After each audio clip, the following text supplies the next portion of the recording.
Alright, isang mapagpalang araw po sa inyong lahat. Sana'y nasa mabuti kayong kalagayan. At sa araw na ito, panibagong video, panibagong programa ang ating gagawin at pupuntahan po natin ang isa sa mga recreational area namin dito sa barko. Ito po ay aming mga tambayan, ika nga, pag kami ay naka-break. So, syempre may mga pwedeng mga pasilidad na pwedeng paglaruan namin doon o gamitin habang kami ay naka-break.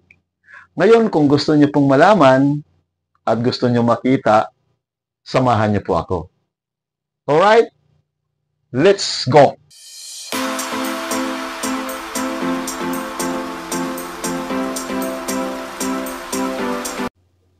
Alright, so nandito na po tayo sa chart plan ng barko. Ewan ko anong tawag dito. So, nandito po tayo sa forward ng barko. Nakikita niyo po yan. Yung pula na yan ay dyan po tayo. Yan. So, ito po ang plan ng barko. Kaya nakikita mo yan.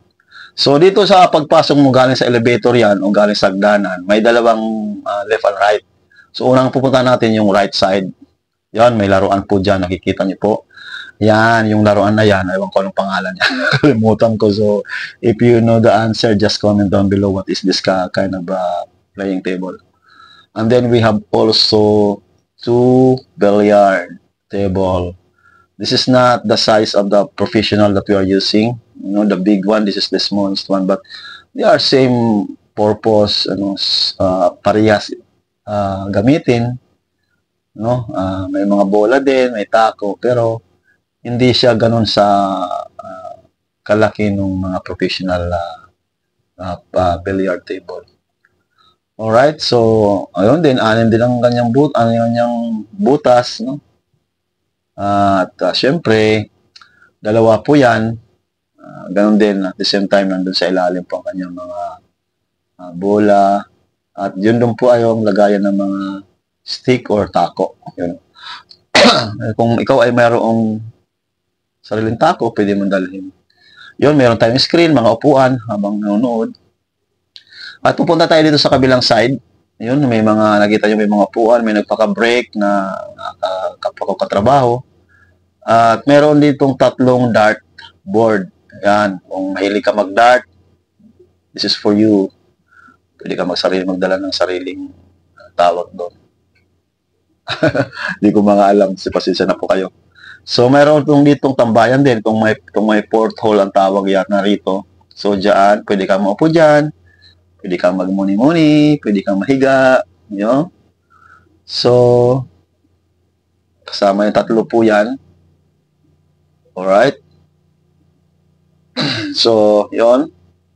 At, yan po, parang ito pala siguro may screen doon yun. Pwede yun, yung puti na yun. So, pwede pala ito maging movie night, may movie theater, movie area. So, masarap siguro dyan maupo, manood, pwede na rin matulog. Alright, so pupunta po tayo sa kabila, sa left side naman. Mayroon pala mga CR dito, o toilet, yan, no? Pambabae, at saka yung panlalaki. Alright, so pupunta tayo sa kabila. Okay, so yan, nandito na sa left side naman. Ang unang bubungan yung ATM.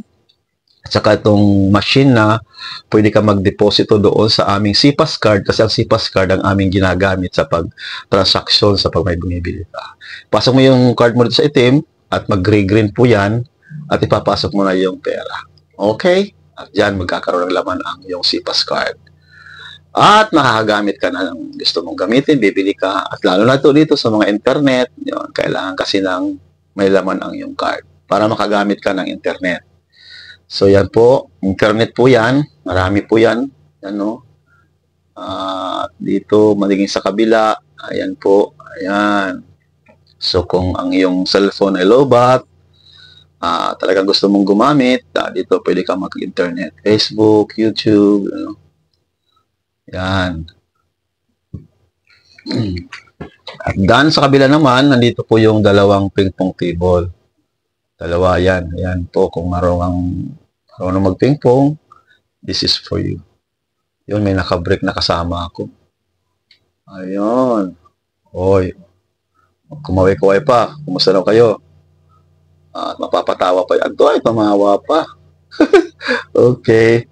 Kasama ko pala yan sa dati kong unang barko sa Spectrum of the Seas. Okay, so yan. Dalawang pingpong yan. At saka mayroon ditong isang laruan. Hindi ko anong tawag nito. Hindi ako marunong, hindi siguro ako paraglaro. Naalaman na hindi ako tagapaglaro dito kasi hindi ko alam yung mga pangalan nito eh.